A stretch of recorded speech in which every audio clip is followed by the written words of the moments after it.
Alright, y'all, we just went 9-0 for the season. Beat a very nitty gritty Memphis team that gave us fits for years. But I don't know if we figured them out or we just hitting our stride as a ball club. Stephon Curry is ridiculous. I believe before the season, I'm going to report this first. This is just my hunch.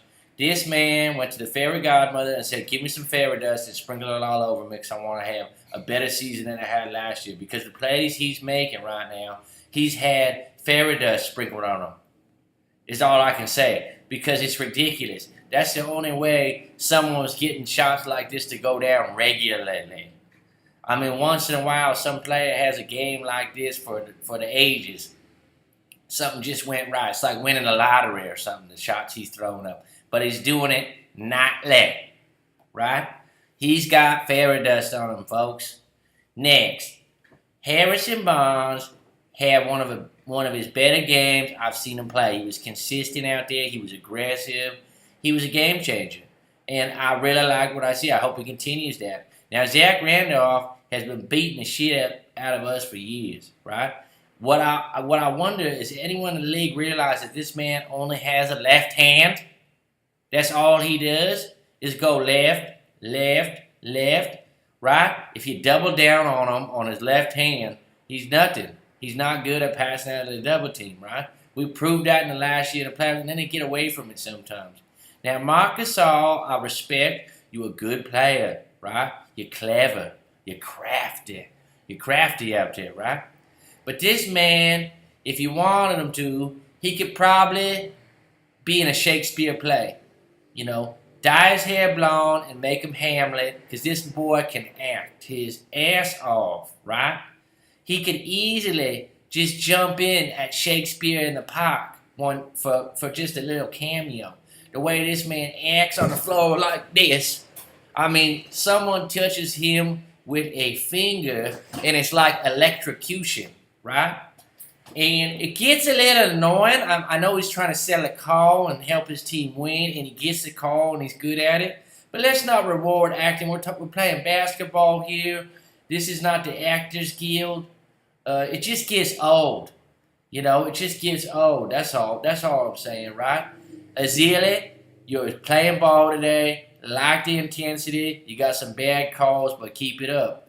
Bogut, same thing. Keep it up, young blood, right? And Clay, you might think that you had a tough game, but you're playing defense out there, and Iguodala has been lights out. I mean, he's been efficient, right? And that's all we need from him. Clay, just keep playing the game, be the decoy, hit some big shots, and play defense. Play solid defense. We're very underrated. Just like Bob, Tommy Boy Fitzgerald mentioned a few times about our defense kind of being underrated around the league. Everyone thinks we're high-octane offense. Our defense is shut down. It's a shut-down defense that creates turnovers and fast breaks all the time, right?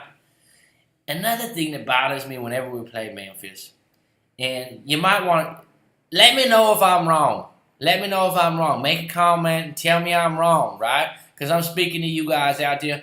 And most of you are probably Warriors fans that are going to be following this show because I'm doing a review on the Warriors game. Right? And you might think I'm biased.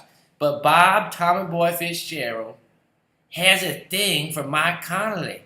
Mike Conley is a decent to good point guard. I appreciate him out there, but every time he gets a chance, Mike Conley is such a great player. Oh, Mike Conley is a decent to good player, right? I don't know if Bob, Tommy Boy Fitzgerald's son, went to his camp or he got an autograph after the game, but the guy just gushes over Mike Conley. Mike Conley had a bad game. Mike Conley is not a cornerstone. He's a piece, right? He ain't super special, right? Can we just get off the nuts for a little bit, right? Let him play. I respect his game. I know him and Curry are friends. You have all these backstories about the man, but just let it ride once in a while.